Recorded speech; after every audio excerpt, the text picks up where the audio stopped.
আমাদের চাওয়া পাওয়া আমাদের ইন্ডাস্ট্রি যেন আগের মতো ফিরে আসে। এদের কাছে মনে হচ্ছে যে আসলেও আমরা সুন্দরভাবে নির্বাচনটি করতে পারছি, পরিচালনা করতে পারছি।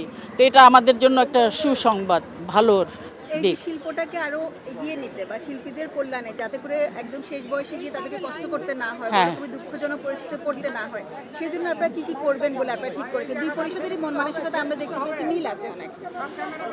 ইনশাআল্লাহ আমি যেমন বলছি যে আমি আরমান মুক্তির প্যানেল থেকে সহসভাপতি পদে দাঁড়িয়েছি। আমার ভিতরে যেটা অন্তর চায়, যে জন্য আমার দাঁড়ানো এখানে শিল্পী সমিতিতে, আমরা কিন্তু দুইটা যে পরিষদ, আমরা কিন্তু ভাই বোন, আমরা সবাই কিন্তু শিল্পী, এই একই জায়গায়, একই এফডিসি।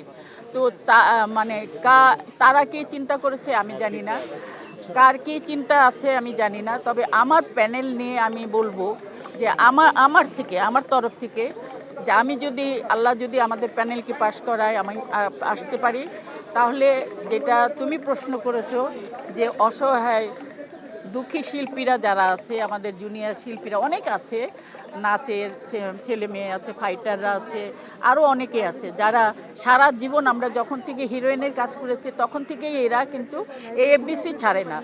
আমরা থাকি বা না থাকি, এফডিসিকে অন্ধকার বসে, এই জিনিসগুলো আমি সহ্য করতে পারি না। এই জিনিসগুলো আমাকে তাড়ায়, খুব কষ্ট দেয়। আমার দাঁড়ানোর উদ্দেশ্যই এটা যে আমি যদি আল্লাহ যদি আমাদের প্যানেলকে আনে, একসাথে বসবো, আমরা এই জিনিসগুলোকে নিয়ে কথা বলবো এবং তাদের জন্য কিছু তো অবশ্যই করব, অবশ্য করার জন্যই এই প্যানেলটা। এখানে কিন্তু অন্য কিছু না, আমার কোনো কিছু চাওয়া পাওয়ার নেই। আমার মনে হয় যারা দাঁড়িয়েছে তাদেরও কিছু চাওয়া পাওয়ার নেই।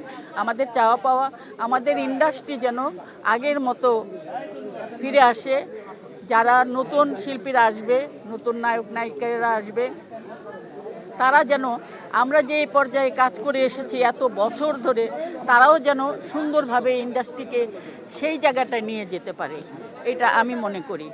আর আমাদের প্যানেলের যারা আছে, আমরা একটা বসে বা চিন্তা ভাবনা করেছি যে কি করা যায়, সেগুলো আমরা আপনাদেরকে পরে বলবো কি করব আমরা, কারণ অবশ্যই ভালো কিছু করার জন্যই আমরা